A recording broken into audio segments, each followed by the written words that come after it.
DeBakey Heart and Vascular Center Grand Rounds. I'm pleased to have with us today Dr. Andrew Wechsler from Drexel University. And before I introduce Dr. Wechsler, just a couple of housekeeping announcements.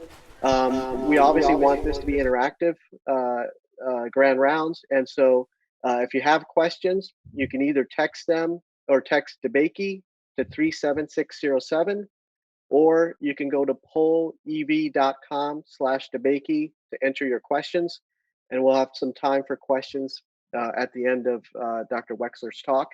And also, we've got a panel with us here, Dr. Mike Reardon, who is obviously a renowned cardiovascular surgeon here at Houston Methodist, and Dr. Sachin Goyal, who's our structural interventionalist, will be here to ask questions as well with Dr. Wechsler. So let me introduce Dr. Wechsler. He's the Emeritus Professor of Cardiothoracic Surgery at Drexel University.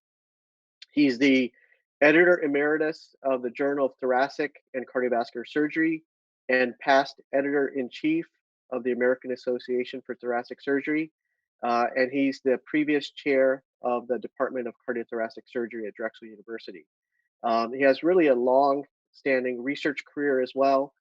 He was chairman of the NIH study section for surgery and bioengineering, and has held really numerous NIH grants in the field that he's really spent his lifetime working on, which is myocardial ischemia, reperfusion injury, and ventricular performance and valve surgery.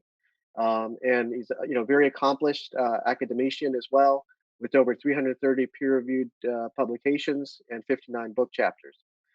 Dr. Wechsler today is going to speak with us about left ventricular restoration for treatment of post-infarction cardiomyopathy. So Dr. Wechsler, we're very pleased to have you with us virtually, and I'm going to turn the floor over to you.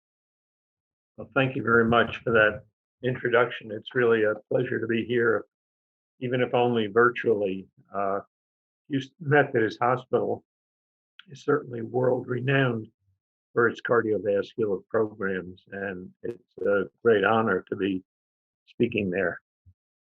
I'm going to speak today about a minimally invasive approach for surgical ventricular restoration, a procedure that you may have more or less familiarity with, depending on how long you've been in the field.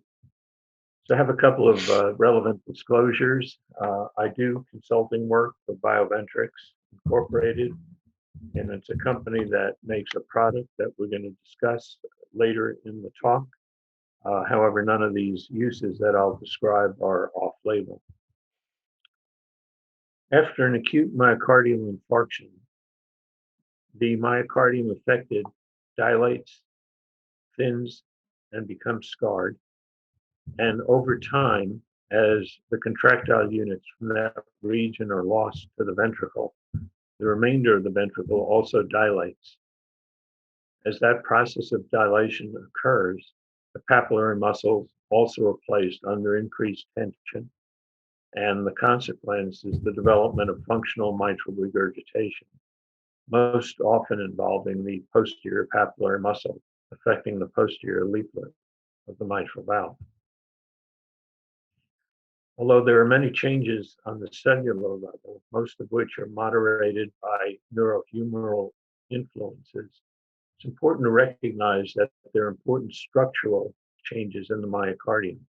Specifically, cardiomyocytes lengthen, the ventricular wall thins, the infarct expands, not to be confused with extension, which is the addition of further necrosis to the infarct.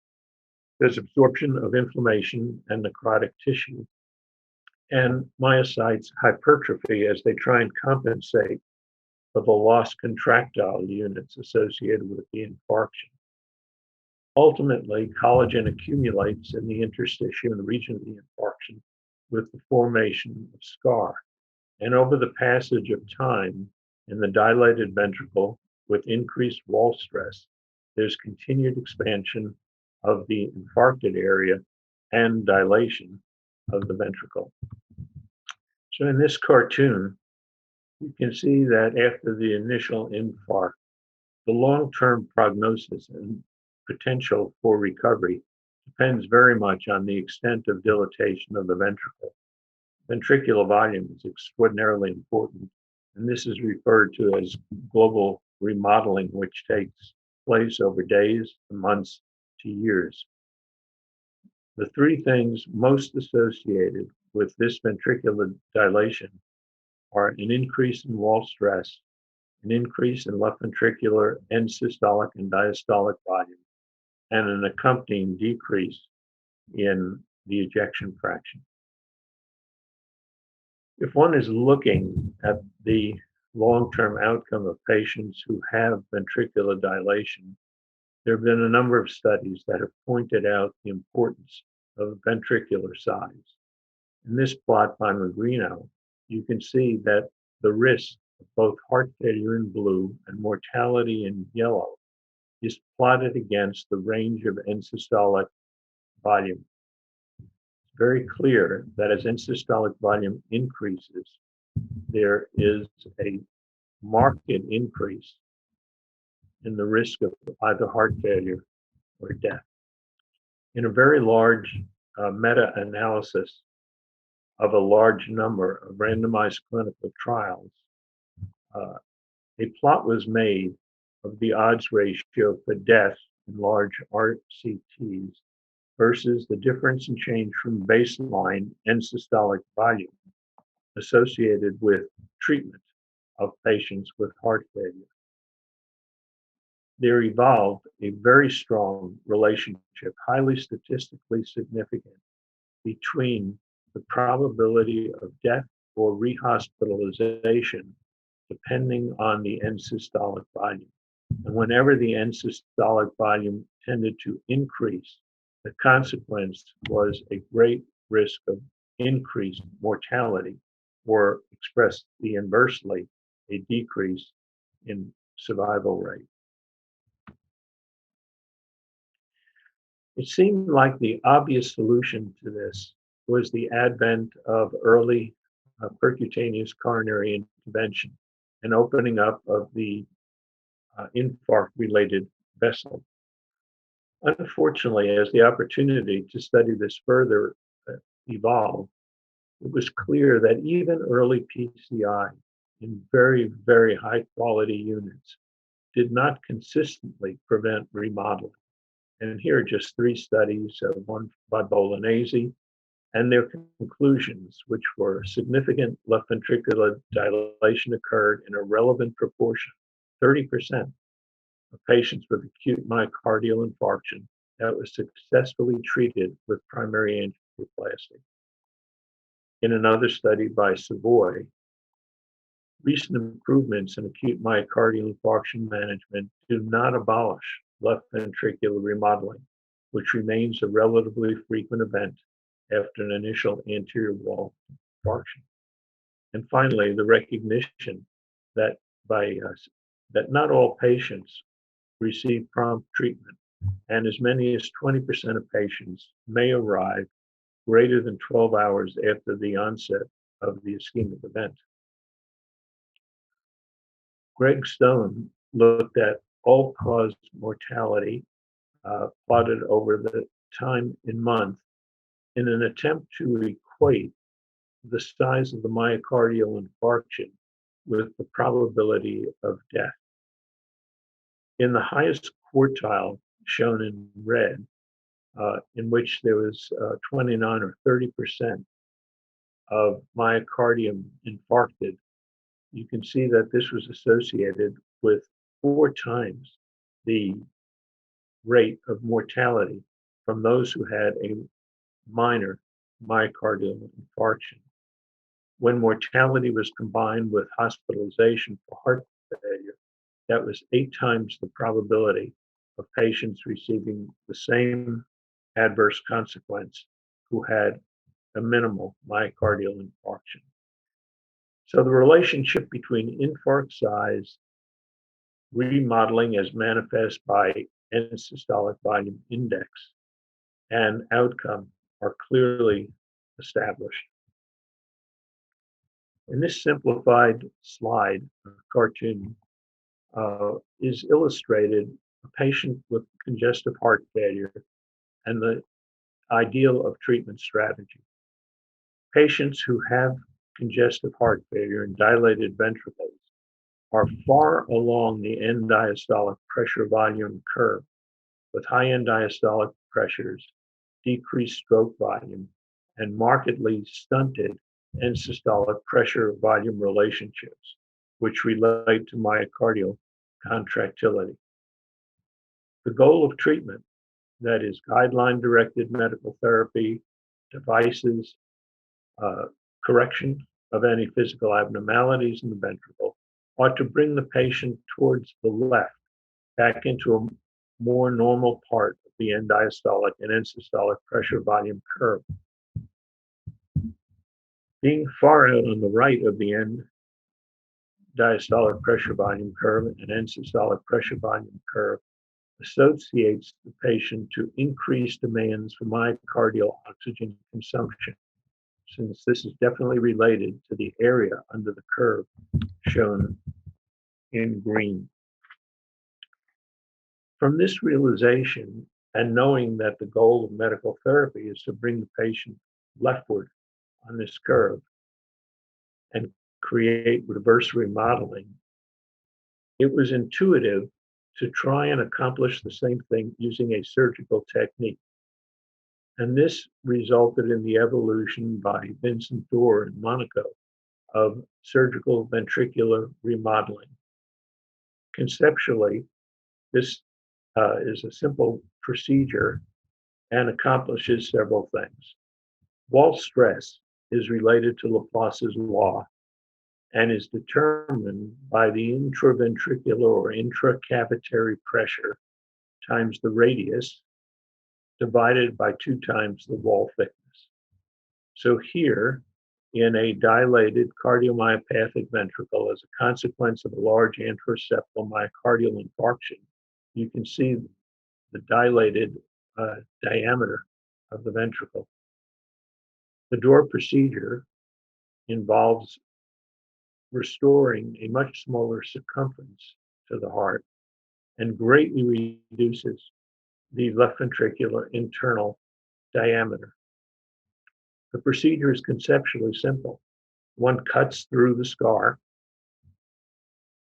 and either pulls the walls of the ventricle that are normal together with sutures, or when that results in too small a ventricle, a patch is interposed between the normal portions of the cardiac wall, thus greatly reducing the size of the ventricle and reducing the myocardial oxygen consumption and improving cardiac performance by minimizing left ventricular wall stress.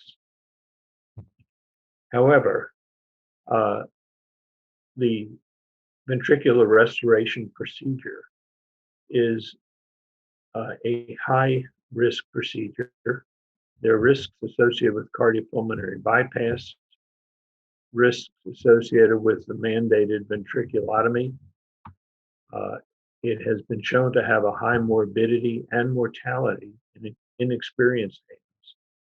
And of course, many cardiologists tend not to refer patients for invasive procedures unless they're the ones doing them.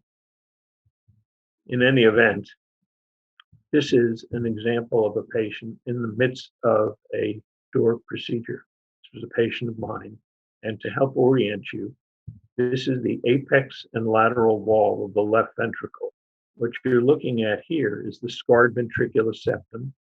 And here's more septum that's scarred. And as you work your way around the ventricle and go further posteriorly where my arrow is, you can see the normal myocardium. The procedure would involve excluding the scarred myocardium from the left ventricular chamber and bringing normal contractile walls into apposition with one another. There was considerable skepticism about the efficacy of this procedure, even though it was being widely performed. This was subject to study in a large NIH-funded study called the STITCH study. It was directed by Bob Jones from Duke University. And the idea was to compare a randomized selection of patients some of whom underwent coronary revascularization, and others of whom underwent coronary revascularization in association with surgical ventricular reconstruction. The results were rather surprising and also very clear, and that is that at the end of the study period, 5 years, the probability of death or cardiac hospitalization was no different between the two groups. And when isolated alone as the secondary endpoint, there once again was no difference in survival rate between the two groups. Thus, it appeared that the addition of ventricular remodeling to coronary bypass grafting had no beneficial effect. However, there were many flaws with this study, too many to go into in the time allotted today. But many believe that this study was more a study of ischemia and the effect of revascularization than a true study of the effect of surgical ventricular remodeling. Here are the results from the study that are worth looking at a little more closely. These are the starting end-systolic volume indices for the patients who received both revascularization and ventricular reconstruction alone. And as you can see, their post-operative change in size was about 5 milliliters per meter squared as a consequence of bypass surgery alone. In the group that underwent surgical ventricular reconstruction, there was a larger change in the end-systolic volume index. However, even that larger change was relatively small compared with other studies that had been published within the literature. In fact, when you compare the results in the STITCH trial with the published observational studies involving hundreds of patients, you can see that the extent of reduction in end-systolic volume index of the STITCH patients, shown in red, compared with many of the other studies, was much less. And if you subtracted that change, which could be attributed to revascularization alone, it was really only about 13 milliliters per meter squared. As a consequence, there was a strong feeling that the ventricular reconstruction, for a variety of reasons, performed in the STITCH study was in fact not very effective in reducing ventricular size. And drawing a conclusion as to the impact of ventricular size reduction on mortality was therefore importantly flawed. In a post hoc analysis, in fact, in a couple of them, Rob Mitchler looked at the STITCH patients and divided them into two groups arbitrarily. In one group, the reduction resulted in a left ventricle that was less than 60 milliliters per meter squared. And the second group were those patients who had a reduction greater than 60 milliliters per meter squared. The consequence, when looking at all-cause death, was that those patients who had greater reduction in their end-systolic volume index had a greatly improved probability for survival. Another way of looking at the same problem was to look at the percent reduction in left ventricular end-systolic volume.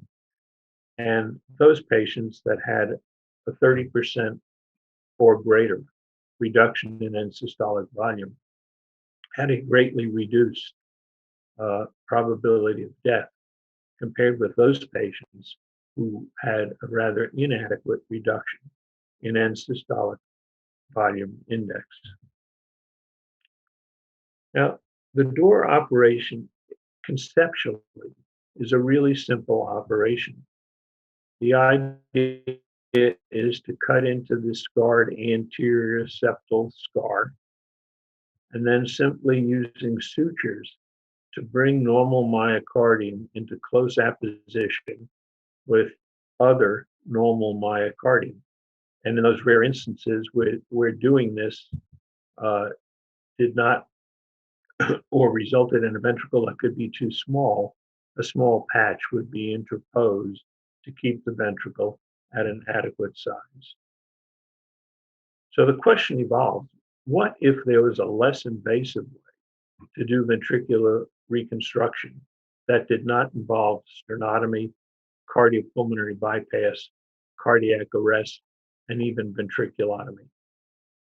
What I'm going to discuss for the remainder of this talk is the technique that has evolved and the clinical trial that Houston Methodist Hospital is going to be participating in.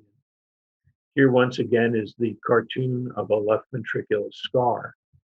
And here once again is the result of a door procedure or ventricular reconstructive procedure in pulling this wall together and excluding the non-contractile component from the left ventricular cavity, except in this model, there's no incision made into the ventricle.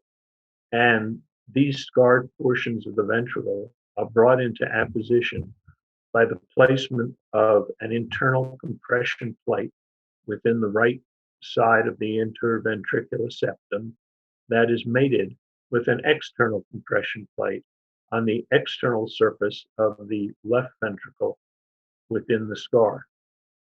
The question is, how is that done? The compression plates are 2.5 centimeters in length, and when assembled, they are connected by a PEEK, just a chemical or plastic, and these compression plates can be pushed towards one another. The idea is to place a compression plate on the right side of the interventricular system along the scar, by a rail to the outside on which an external compression plate can be put to bring them. The procedure requires the collaboration of an interventional cardiologist and a cardiologist. The interventional cardiologist works at the patient's neck and uses a catheter inserted into the right ventricle by way of the internal jugular,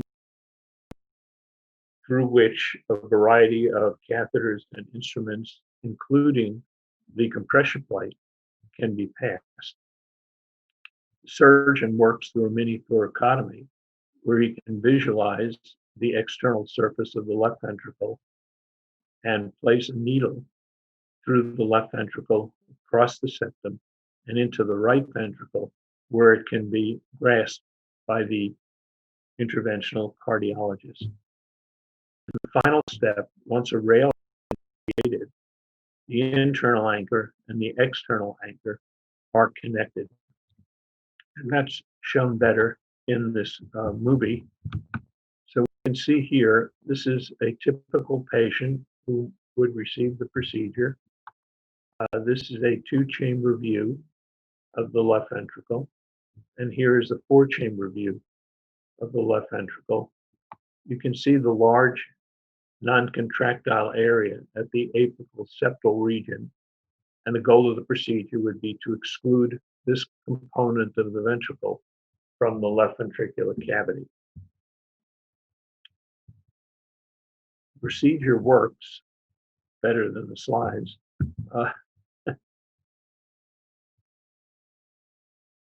As shown above.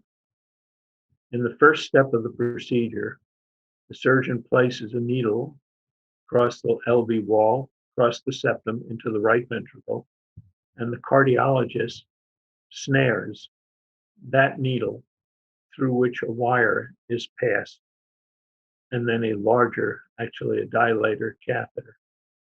This establishes a rail for continuity between the cardiologist and the outside of the patient at the level of the patient's neck, and the left ventricle accessible to the surgeon.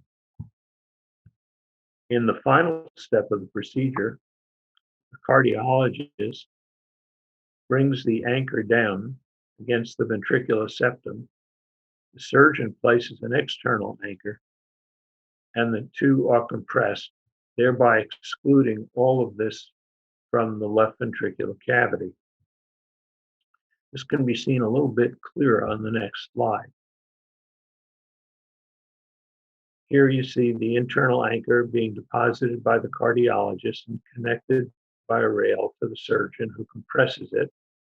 And this is done along the entire length of the scar on the anterior surface of the left ventricle, thereby excluding completely the scarred area from the contractile component of the left ventricle. And there's the row of internal anchors on the septum and the external anchors on the left ventricle.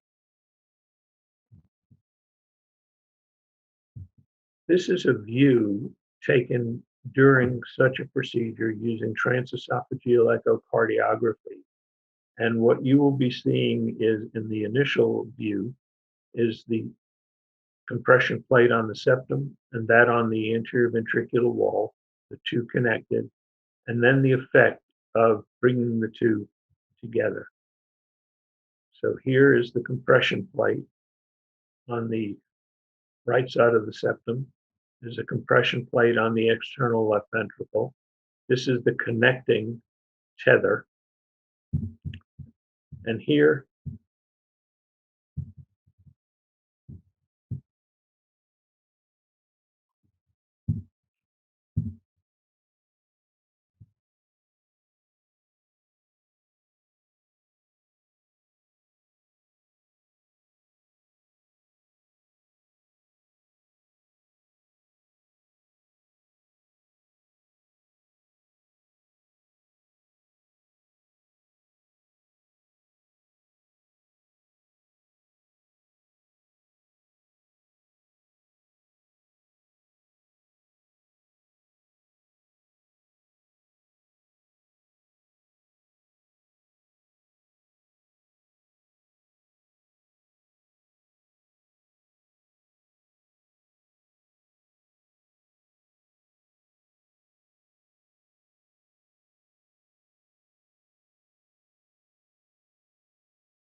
you notice here are the compression plates, but there is no left ventricle visible within them because the blood flow has been stopped.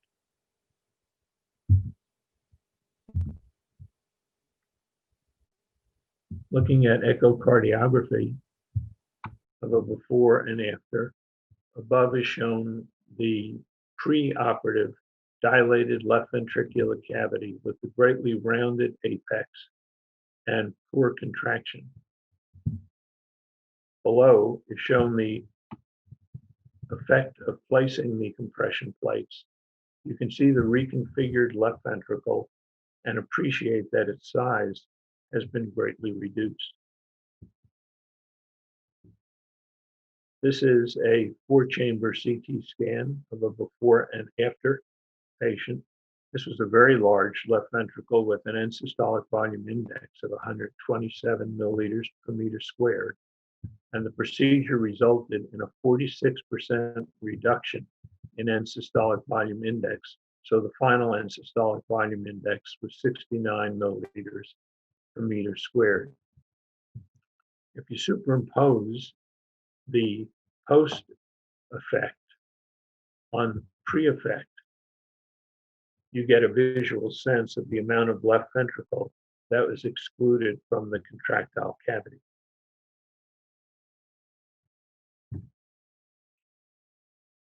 This slide, which was shown before, compares the reported observational studies using ventricular reconstruction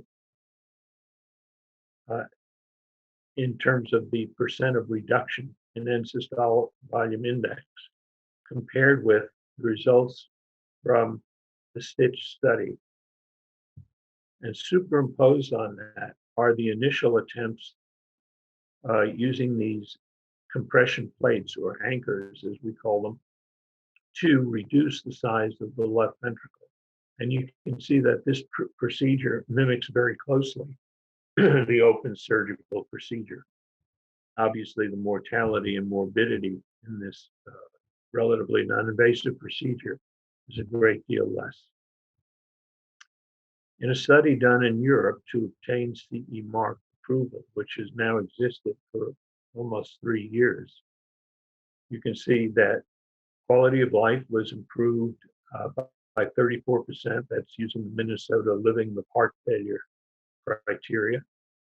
The New York Heart Association class was improved by 26%.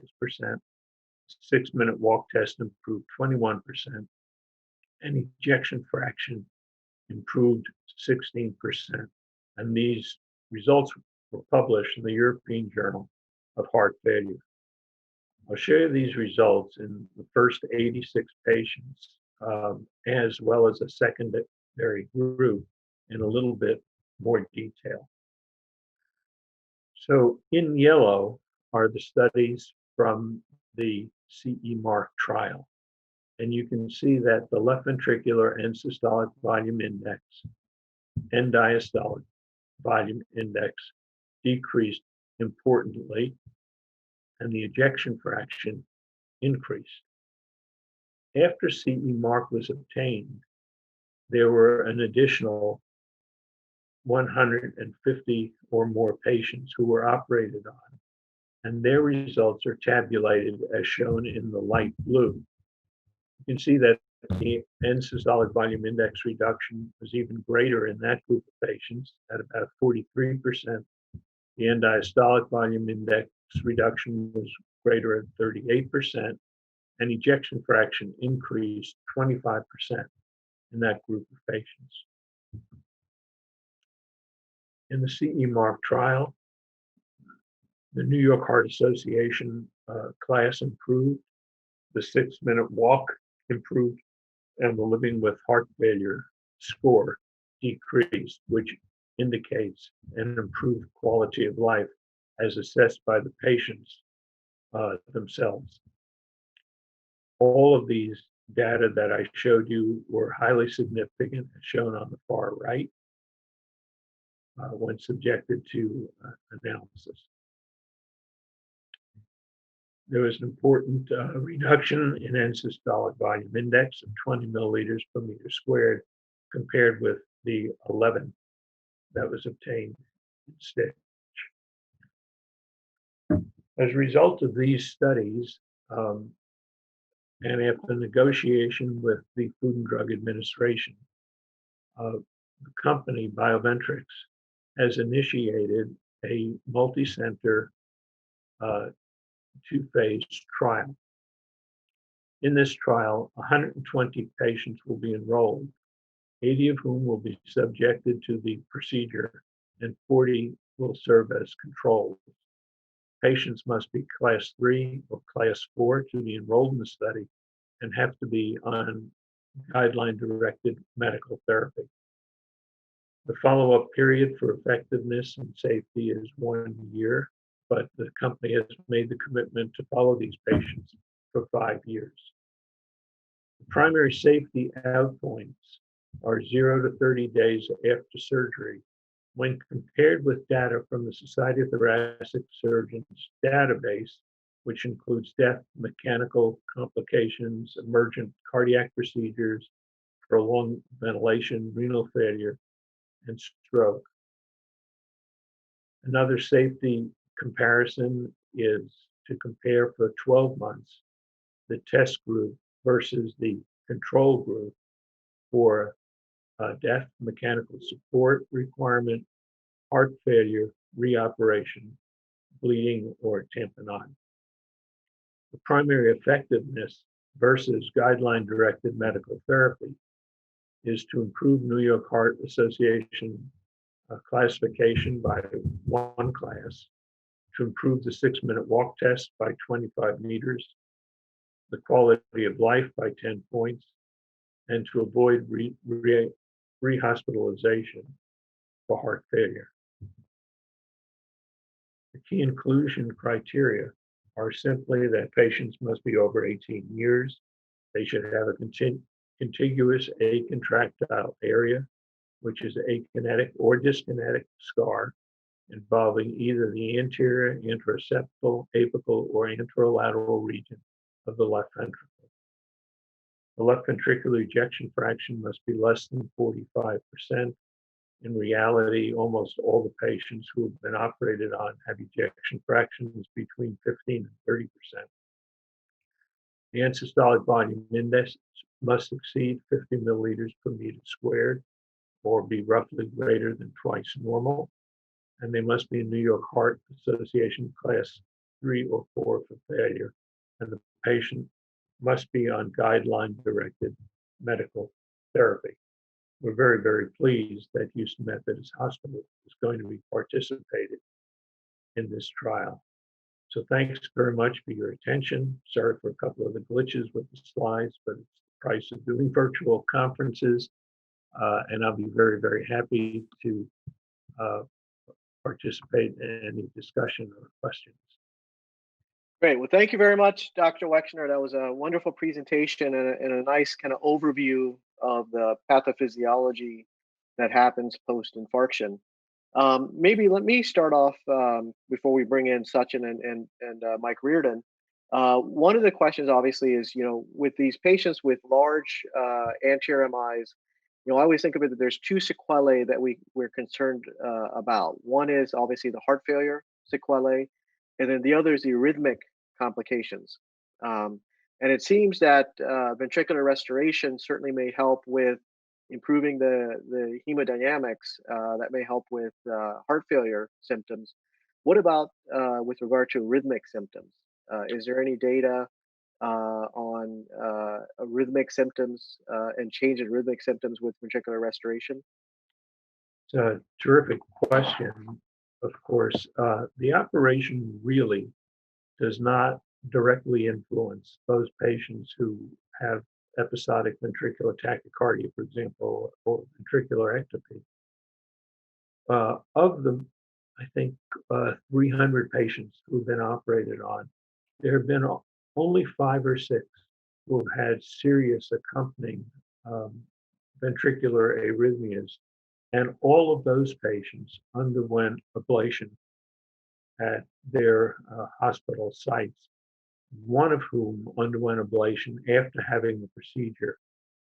As you know, it is generally accepted that the origin of these ectopic sites is sort of at the border between normal and scarred myocardium. So even after the procedure, that region is accessible to an electrophysiologist for the catheter. But I do not think the procedure itself influences abnormal heart rhythms. Great. Mike or Sachin? Andy, great talk. Thank you so much. As a cardiac surgeon, it makes sense that this should work, just like a door done properly should work. Interesting, though, when I was a young surgeon, I saw a fair number of anterior left ventricular aneurysms and ventricular ruptures after MIs. And then my cardiology colleagues got really good at STEMI, and they almost went away. And now, during the midst of COVID, STEMIs went down. So the question is, do you think we're going to see more of this in the future because of people that avoided hospitals and had what you and I saw when we were young, and that is big anterior infarctions?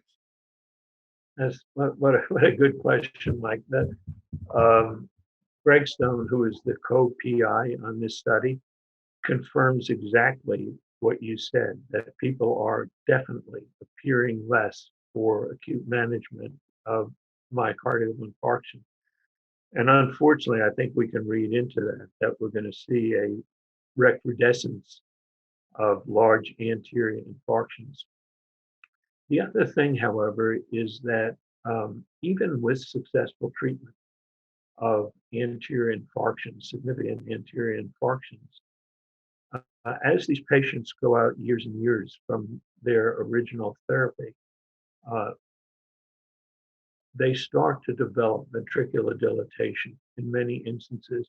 It's just that they're not being followed by the same cardiologist. So maybe the electrophysiologist sees them in order to put in an AICD or try ventricular pacing. And when all members of the heart team are involved in looking for these patients, there are surprising numbers of patients that are out there that we just never thought about. I admit they're not the big dilated thin wall aneurysms that you and I saw years ago. However, they are akinetic regions of scar that are impeding ventricular performance. Very good question. Great talk, Dr. Wechsler. Thank you. I learned a lot from your talk, and we are certainly very excited enrolling patients here at Houston Methodist in this important trial. The changes in the left ventricular and systolic volume were particularly striking and sort of resonates with me as a structural heart interventionalist. We've learned from COAPT that in patients who undergo MitraClip, the end systolic volumes decrease over time. However, in the GDMT group, the volumes stay about the same or marginally decrease. So, this is sort of similar in terms of reduction in the volumes, or in fact, greater degree of reduction in the volumes, based on the data you shared. I just have a quick question on the possibility of thrombogenic issues in the isolated apex. Were there any signals based on the initial studies, or do you anticoagulate these patients for a while?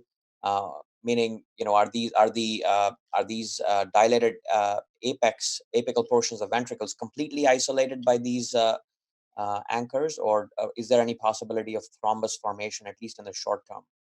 Yeah, thanks for those observations. We do recommend anticoagulation for 3 months after the procedure, usually at about the levels you'd use for a prosthetic aortic valve, a biologic aortic valve. So prothrombin time was maybe 2.1 to 2.3. That is empiric. We have not had a single instance of embolism following the procedure. If you think about the construction of the procedure, there is no foreign material within the cavity of the left ventricle. The anchor, which is polyester coated, is on the septal side of the right ventricle and the external surface of the left ventricle. To answer your question more specifically, the apex is almost always totally excluded, although there have been a number of patients in whom you could, using color, of course, demonstrate that there was a tiny communication between the excluded apex and the ventricular chamber. But this seems to close off with time and has not provided an embolic nidus. Thank you. Great. So one other question I've got, I think, one of the things that as an imager that I find, fascinating, but also complicated is this whole field of secondary MR and understanding how the interaction between the ventricle and the mitral valve and how that has an impact as far as prognosis. Now, obviously, I know there's data that shows that just simple revascularization can oftentimes reduce the amount of secondary mitral regurgitation. I'm wondering, going back to the original studies with door procedures, even surgical procedures, is there any data as far as ventricular restoration and effects on secondary MR? There are data from our studies in Europe showing that mitral regurgitation is actually reduced. The EOA is made smaller and the class of mitral regurgitation is reduced. But I don't want to sell it as an accompaniment of the procedure because it hasn't been tested statistically in enough patients. This was sort of a little small study done with, I think, 18 patients who had good ventricular volume reduction. And yes, the reasoning was exactly as you stated, and it appears that there is a benefit to the mitral regurg. So I have a question, just thinking about this, from the mitral interventions from COAPT, for instance, we've learned that the incidence or the need for LVAD or transplant is less in patients who have undergone MitraClip compared to medical therapy. Do we have similar such signals from the European data on this device? And also, what are the implications for patients, presumably if they have progressive dilatation despite this in terms of LVAD? I would assume that would not be a very common scenario. We've had one patient at the University of Minnesota who required implantation of an LVAD after the procedure. I was there and observed the procedure. There were no technical difficulties inserting the LVED in the previously reduced left ventricle. The anchors were removed. The inflow cannula was easily placed in the center of the left ventricle. There was no problem with it abutting the septum. So your question leads, I think, to an even bigger one, which is where does this fit into the armamentarium of treatment for patients? And well, it's not for me to be telling cardiologists this, but generally patients who are class 3 kind of go through a cyclical course. They have an episode of worsening, they get bailed out, they're better for a while. Then another episode of worsening that maybe is a little bit worse than the one preceding it, they get bailed out. And finally, another episode of worsening that you kind of get the feeling they're sliding into class 4. They don't have many therapies available to them. They're on guideline-directed medical therapy. They're not ready for a transplant. They're not sick enough for a ventricular assist device, and their quality of life stinks. So those are the perfect patients for this procedure, which doesn't deny them transplantation or ventricular assistance in the future, but does provide them with a really augmented quality of life following the procedure. I have to say, I was really impressed by the decrease in admissions for heart failure. And because one of the big markers for me is the downfall. As soon as you get admitted for heart failure, you're heading down the curve fast. If you can keep them out of the hospital, I think you've done just a tremendous service for these people. Well, thanks, Mike. Great. Well, Dr. Wechsler, thank you very much. This was an outstanding presentation and a nice kind of flashback to some of the physiology of ischemic heart disease as well. And I think, Mike brings up a very good point, which is, I think, unfortunately, as we're coming out of this post-COVID era, we're starting to see more and more of patients that, were late presenters, unfortunately. And so maybe it takes us back 20, 30 years ago in time. So Sachin and Mike, thanks again for joining us on this panel discussion. And Dr. Wechsler, thank you again for being with us. And we look forward to speaking with you again soon. All right. Thanks for having me. It was an honor. All right. And Andy and I are the only two that remember 30 years ago. Yes, those were the days. All right. Thanks. Bye all. Bye-bye.